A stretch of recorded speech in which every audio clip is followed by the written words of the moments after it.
출애굽기 4장 10절부터 끝절까지 함께 봉독하겠습니다. 모세가 여호와께 아뢰되 오 주여, 나는 본래 말을 잘 하지 못하는 자이니이다. 주께서 주의 종에게 명령하신 후에도 역시 그러하니 나는 입이 뻣뻣하고 혀가 둔한 자이니이다. 여호와께서 그에게 이르시되 누가 사람의 입을 지었느냐? 누가 말 못하는 자냐? 못 듣는 자나 눈 밝은 자나 맹인이 되게 하였느냐? 나 여호와가 아니냐? 이제 가라. 내가 내 입과 함께 있어서 할 말을 가르치리라. 모세가 이르되 오 주여, 보낼 만한 자를 보내소서. 여호와께서 모세를 향하여 노하여 이르시되 레위 사람 내 형 아론이 있지 아니하냐? 그가 말 잘하는 것을 내가 아노라. 그가 너를 만나러 나오나니 그가 너를 볼 때에 그의 마음이 기쁨이 있을 것이라. 너는 그에게 말하고 그의 입에 할 말을 주라.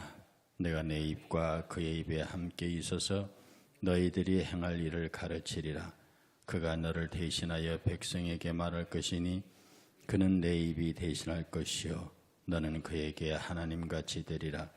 너는 이 지팡이를 손에 잡고 이것으로 이적을 행할지니라. 모세가 그의 장인 이드로에게 들어가서 그에게 이르되 내가 애굽에 있는 내 형제들에게로 돌아가서 그들이 아직 살아있는지 알아보려 하오니 나로 가게 하소서. 이드로가 모세에게 평안히 가라 하니라. 여호와께서 미디안에서 모세에게 이르시되 애굽으로 돌아가라. 내 목숨을 노리던 자가 다 죽었느니라. 모세가 그의 아내와 아들들을 나귀에 태우고 애굽으로 돌아가는데 모세가 하나님의 지팡이를 손에 잡았더라. 여호와께서 모세에게 이르시되 내가 애굽으로 돌아가거든 내가 내 손에 준 이적을 바로 앞에서 다 행하라. 그러나 내가 그의 마음을 완악하게 한즉 그가 백성을 보내주지 아니하리니 너는 바로에게 이르기를 여호와의 말씀에 이스라엘은 내 아들 내 장자라. 내가 네게 이르기를 내 아들을 보내주어 나를 섬기게 하라 하여도 내가 보내주기를 거절하니 내가 내 아들 내 장자를 죽이리라 하셨다 하라 하시니라. 모세가 길을 가다가 숙소에 있을 때에 여호와께서 그를 만나사 그를 죽이려 하신지라. 십보라가 돌칼을 가져다가 그의 아들의 표피를 베어 그의 발에 갖다 대며 이르되 당신은 참으로 내게 피난편이로다 하니 여호와께서 그를 놓아주시니라. 그때의 십보라가 피난편이라 함은 할례 때문이었더라.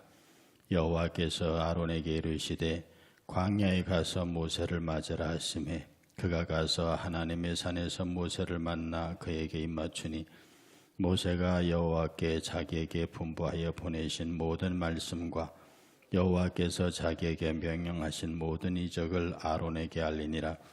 모세와 아론이 가서 이스라엘 자손의 모든 장로를 모으고 아론이 여호와께 모세에게 이르신 모든 말씀을 전하고 그 백성 앞에서 이적을 행하니 백성이 믿으며 여호와께서 이스라엘 자손을 찾으시고 그들의 고난을 살피셨다 함을 듣고 머리 숙여 경배하였더라. 아멘. 모세의 고집도 보통은 아니죠. 하나님께서 그렇게 얘기하시는데 여전히 나는 못 가겠다. 보낼 만한 자를 보내라 합니다. 기적, 다시 말해서 지팡이가 뱀이 되는 기적, 손을 넣어서 문둥병이 되었다가 그것이 회복되는 기적, 그리고 온 애굽 땅을 다 피로 물들인 물이 피가 되게 하는 능력을 주었음에도 모세는 나는 혀가 굳고 뻣뻣하여 못 간다고 말합니다.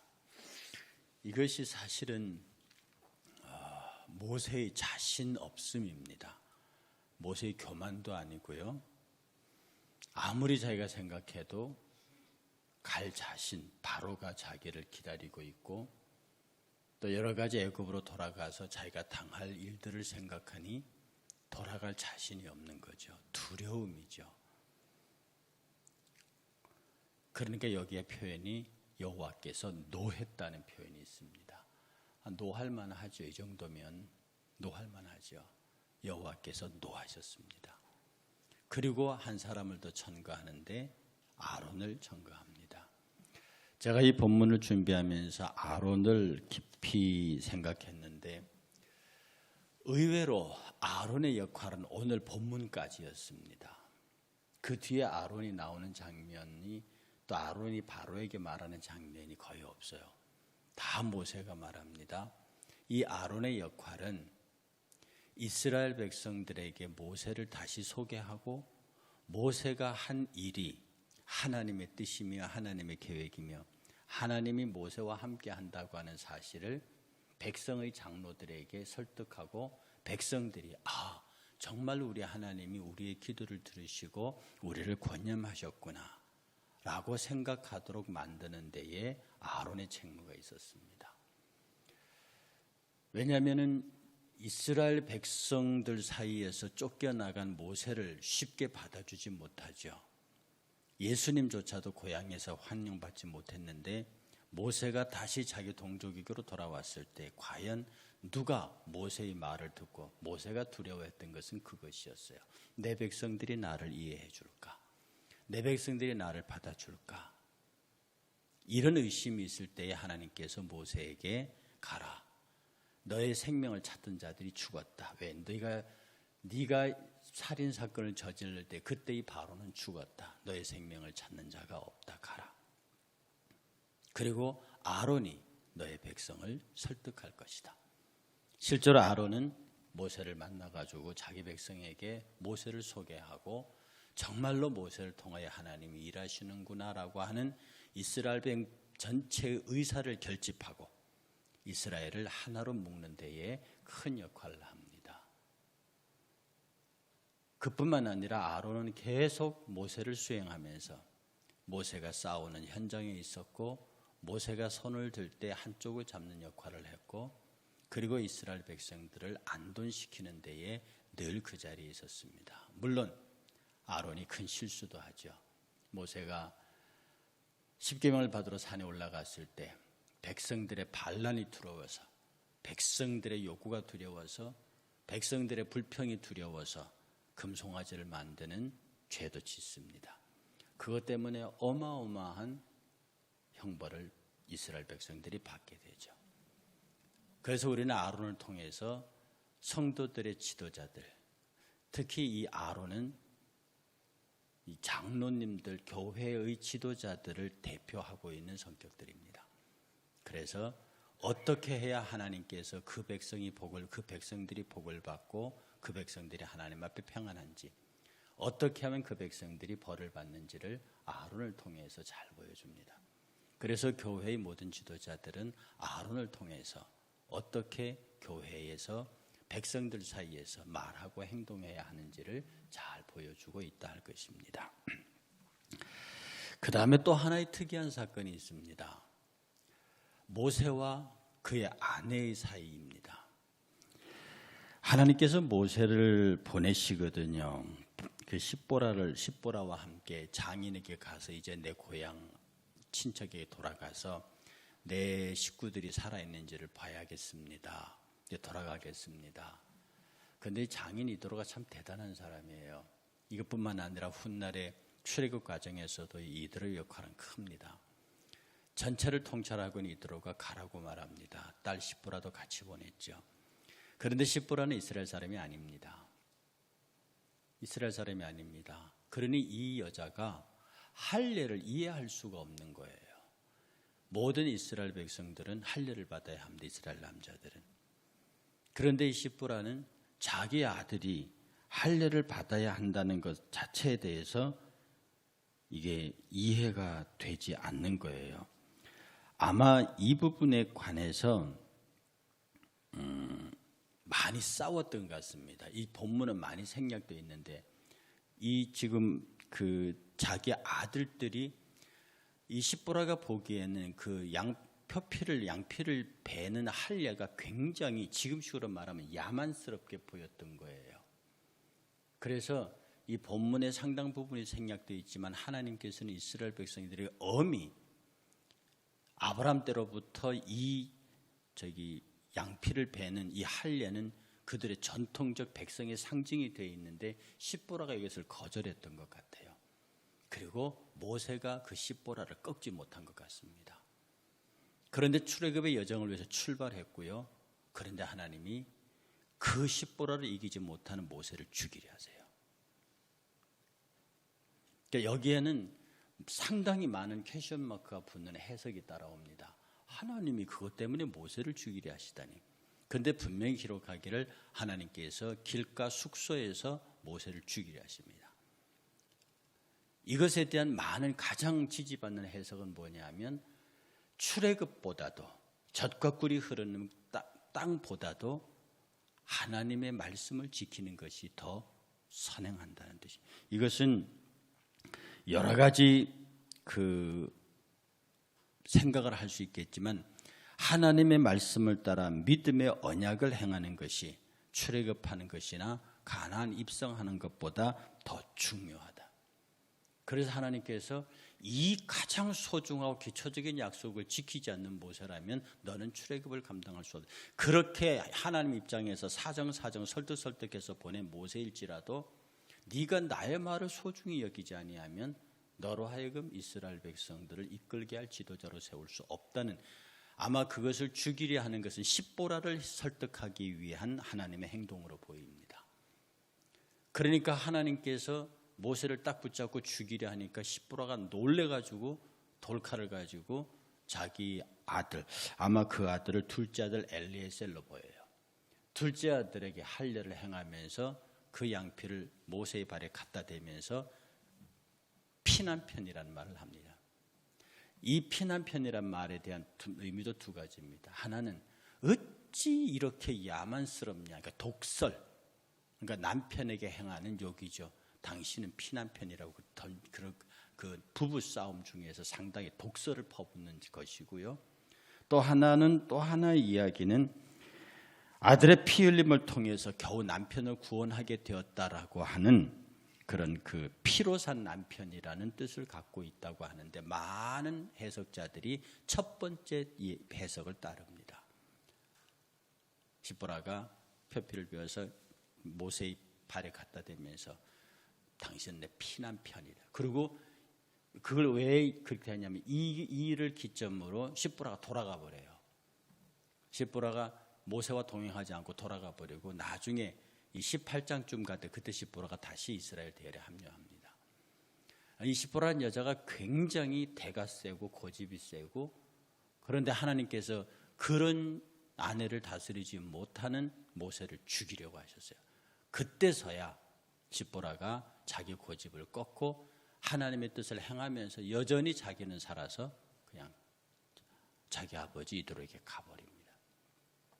오늘 이 메시지 속에서 분명한 것은 그겁니다. 출애굽보다도 가나안 입성보다도 가장 소중한 것은 하나님 그 말씀의 언약의 문제다. 그 말씀을 지키느냐 지키지 않느냐, 바로 이것이 어떤 면에서 하나님 입장에서는 이스라엘 백성은 출애굽도 중요하고 그 노예를 벗어나는 것도 중요하지만 하나님 입장에서는 당신들을 그 백성을 출애굽시키고자 하는 이유가 뭔데요? 정말로 그 백성으로부터 온전한 예배와 순종을 받기 위함이시거든요. 그리고 그 백성을 통해서 메시아를 보내시는 거거든요. 그리고 그 보내신 메시아를 통해서 이 모든 인류를 구원할 당신의 구원의 계획을 완결하시는 거거든요. 그런데 처음부터 모세가 말을 안 듣습니다. 그 중에서도 가장 소중한 할례를 그 아들들에게 행하지 않는단 말입니다. 그것도 아내의 반대에 의해서. 그러므로 우리가 어떤 일을 하든지 하나님의 말씀과 언약에 대하여 가장 기초적인 신앙의 틀을 소홀히 여기고 그것이 없이 어떤 일을 추진하고 생각하고자 할 때 하나님은 거기에 대하여 나의 약속이 어디 있느냐, 나의 나라가 어디 있느냐, 나의 명령이 어디였느냐, 이렇게 물으시는 거죠. 하나님께서는 우리에게 신앙의 과정을 물으실 때에 늘 우리에게 묻습니다. 말씀에 순종하고 있느냐? 그리고 하나님의 의사가 가장 먼저 반영되고 있느냐? 하나님의 뜻이 가장 먼저 너희들 가운데 실행되고 있느냐? 오늘 아침에 잠깐 읽은 창세기의 요셉의 말에도 그게 있습니다. 요셉의 아버지가 죽었습니다. 야곱이 죽었어요. 그랬더니 그 형들이 이제 아버지마저 죽었는데 저 요셉이 이제 아버지가 없으니까 옛날 우리에게 당한 그 악심을 가지고 우리에게 보복을 하면 어떡하지? 형들은 여전히 요셉의 그 엄청난 변화와 마음의 상태를 잊지 못하는 겁니다. 얼마나 많이 보여주었어요. 2번의 쌀자루 속에 돈을 넣고 은잔을 넣으면서 요셉이 끝까지 이 형들을 시험합니다. 왜냐하면 자기를 팔 때의 그 형들과 지금의 형들이 얼마나 바뀌었는지, 아마 요셉의 판단에 이 형들이 바뀌지 않았다고 생각하면 그 형들의 생사를 장담할 수 없었습니다. 그런데 마지막에 자기 동생 베냐민을 데려오라 할 적에 베냐민을 딱 붙잡고 베냐민의 자루 속에 은잔을 집어넣고 이 베냐민만 놓고 니네 다 돌아가라. 그러니까 그냥 루벤이 나와서 대성통곡을 하잖아요. 내가 당신의 종이 될 테니까 이 동생은 보내달라고. 이 동생의 형이 없어지는 바람에 우리 아버지가 얼마나 울었는데 이제 또 이 동생마저 없으면 우리 아버지는 음부로 내려간다고. 그 요셉의 발 앞에 대성통곡하는 장면이 있습니다. 요셉이 그것을 보고 아버지와 형제들을 다 받아들인 거예요. 그렇게 많이 보여주고 설명하고 그렇게 식사 대접을 하고 잘 했는데도 아버지가 돌아가시니까 형들이 이제 아버지가 없으니까 우리를 죽이려 하지 않느냐. 사람의 의심, 사람의 불신은 이렇게 무서운 겁니다. 그리고 10명이 다 우르르 요셉한테 몰려가서 아버지가 유언하지 않았느냐. 이제는 네 형들을 돌봐라 한다. 그 옛날 일을 잊어버리고 그러지 마라 한다. 그러니 요셉이 하는 말이 이 말입니다. 형님들 염려하지 마세요. 내가 하나님을 대신하리니까. 당신들은 나를 팔았지만, 당신들은 나를 악하게 대했지만 그것을 하나님께서 선으로 바꾸셨습니다. 그래서 나로 먼저 이곳에 오게 하셔서 이 백성들을 구하게 한 것이 아닙니까? 아무 염려하지 말라고 위로합니다. 그때서야 이 형들이 편안한 마음으로 요셉과 식사하는 장면이 있습니다. 우리들의 마음속에 자리 잡고 있는 불신, 우리들의 마음에 자리 잡고 있는 의심, 그 의심과 불심에 기초한 나의 고집, 이런 것들이 하나님의 진노를 불러오고 하나님의 마음에 큰 결정을 바꾸게 만들 수도 있는, 여러분 이 출애굽 과정에서 모세를 치시려고 하는 하나님 모습 봅니까? 이게 상상이 되시냐고. 모세를 죽이시려 하십니다. 만약에서 십보라가 그 순발력을 발휘해서 자기 아들의 할례를 행하지 않았다고 하면 이 성경의 사건이 어떻게 진행됐겠습니까? 근데 십보라는 그렇게 하고도 당신은 내 피난편이라고 독서를 퍼붓고 돌아가 버립니다. 그리고 후에야 그 이스라엘 대열에 합류하는 모습을 보죠. 저와 여러분들의 신앙의 삶을 곰곰이 살면서요, 내 안에 있는 내 자아, 내 생각, 내 판단이 이렇게 죽기가 힘들어요. 모세라고 하는 큰 인물의 아내로 살면서도요, 모세가 섬기는 아버지, 모세가 섬기는 하나님, 모세의 신앙의 근간이 되는 여호와에 대해서 알았겠죠. 왜 몰랐겠습니까? 이드로가 설득했을 겁니다. 모세가 보여주었을 것입니다. 그리고 그 내용을 너무 잘 알고 있습니다. 그런데 십보라는 꺾지 않습니다. 십보라는 꺾지 않습니다. 아마 여기 사이에서 기록은 없지만 엄청난 부부싸움이 있었던 것 같습니다. 모세와 십보라 사이에. 그만큼 십보라는 대단한 여자입니다. 결국 하나님께서는 그 십보라를 꺾기 위해서 모세를 죽이는 길을 택할 수밖에 없었던, 이 일을 끝내고 십보라는 돌아가 버리고 모세 일행은 이제 이집트로 들어옵니다. 하나님께서 아론에게 네 동생이 온다, 맞아라. 그래서 하나님께서 보내신 아론을 만나서 기쁘게 하고 그 아론이 백성들을 설득합니다. 그 마지막 설득 장면은 참 의미심장합니다. 모세가 여호와께서 자기에게 분부하여 보내신 모든 말씀과 여호와께서 자기에게 명령하신 모든 이적을 아론에게 그대로 알립니다.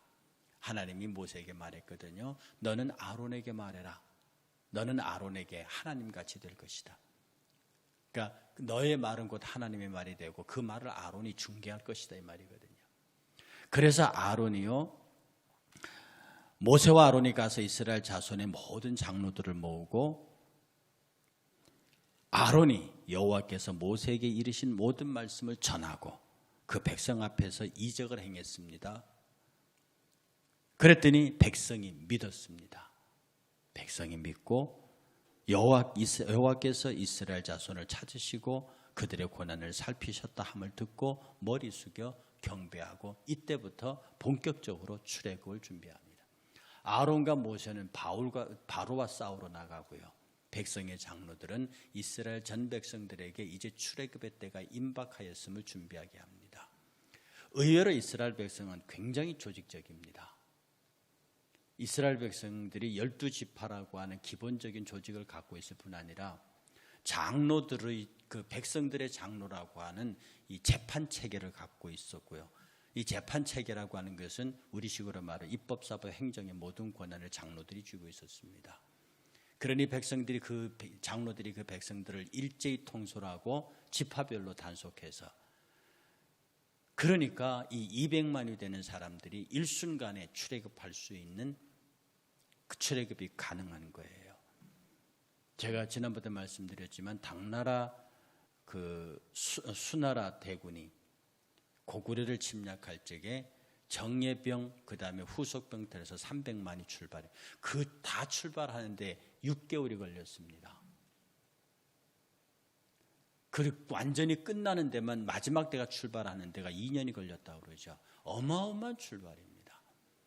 그런데 그 당시에 모세 당시에 200만 명이 일사불란하게 움직일 수 있다.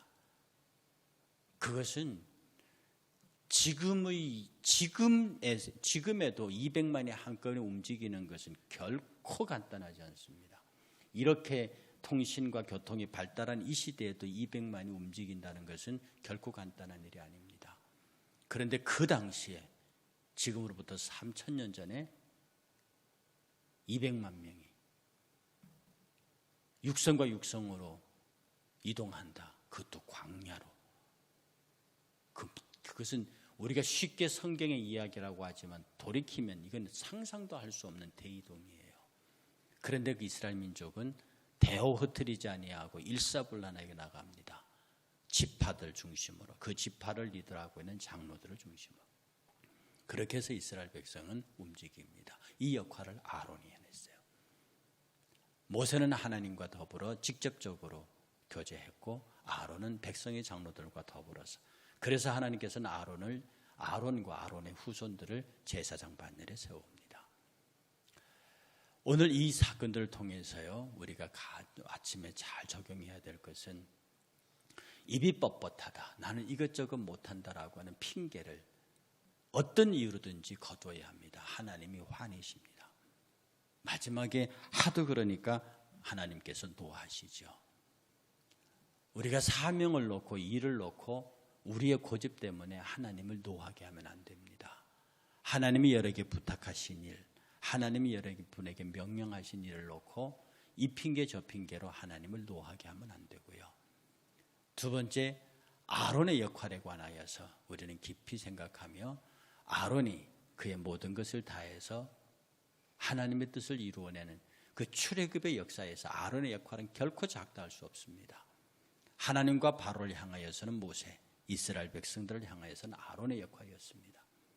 이 성경은 아론의 역할에 관하여 좀 더 자세하게 기록하고 있지 않지만 현상을 이해하는 보편적인 사람이라면 아론의 역할이 얼마나 컸는지를 보게 되는 것이고요. 마지막 세 번째로 피난편. 하나님 앞에서 자기의 고집을 꺾는 것이, 자기의 판단을 꺾는 것이 얼마나 힘이 든가. 그래서 그럼에도 불구하고 하나님은 분명히 말씀하시기를 출애굽보다도 가나안에 들어가는 것보다도 할례라고는 사람의 눈엔 지극히 작아 보이지만 그 할례를 행하느냐 안 해. 하나님의 말씀을 지키느냐 지키지 않느냐. 이것이 더 하나님 쪽에서는 소중하다. 그것을 지키기 위해서 십보라를 꺾기 위해 하나님은 모세라고 하는 없어서는 안 되는 인물을 그의 생명을 빼앗기까지 가시는 하나님의 단호함을 우리가 이해하시고 우리의 삶의 영역에서 하나님의 명령과 하나님의 말씀에 대하여 이유 조건 형편 따지지 아니하고 주의 말씀이면 서양 사람들이 잘하는 말이 있습니다. 당신 이것저것 하겠소? 하면 그들은 대답합니다. If Lord's willing, 주의 뜻이면. 우리는 주의 뜻이면 이것도 하고 저것도 하고 그의 노가 없는 아니오가 없는 그런 저와 여러분들의 삶이 됐으면 좋겠습니다. 우리가 찬송가 461장 부르시면서요. 하나님께서 우리에게 주시는 오늘 이 메시지들을 함께 나누고요. 바로 이것이 우리들의 십자가입니다. 여러분, 오늘 이 세 가지 이야기가 우리가 져야 할 십자가예요. 과연 이 십자가를 질 수 있느냐? 하나님 앞에 하나님을 화나게 하지 말고 백성과 백성 사이에서 하나님의 뜻이 온전히 실현되도록 만들고 그리고 피난편이라 외치지 말고 하나님의 뜻이면 그대로 받아들일 수 있는 그런 온전한 성도의 삶을 살게 해달라. 십자가를 질 수 있나 주가 물어보실 때 죽기까지 따라오리 성도 대답하였다. 함께 찬양하겠습니다.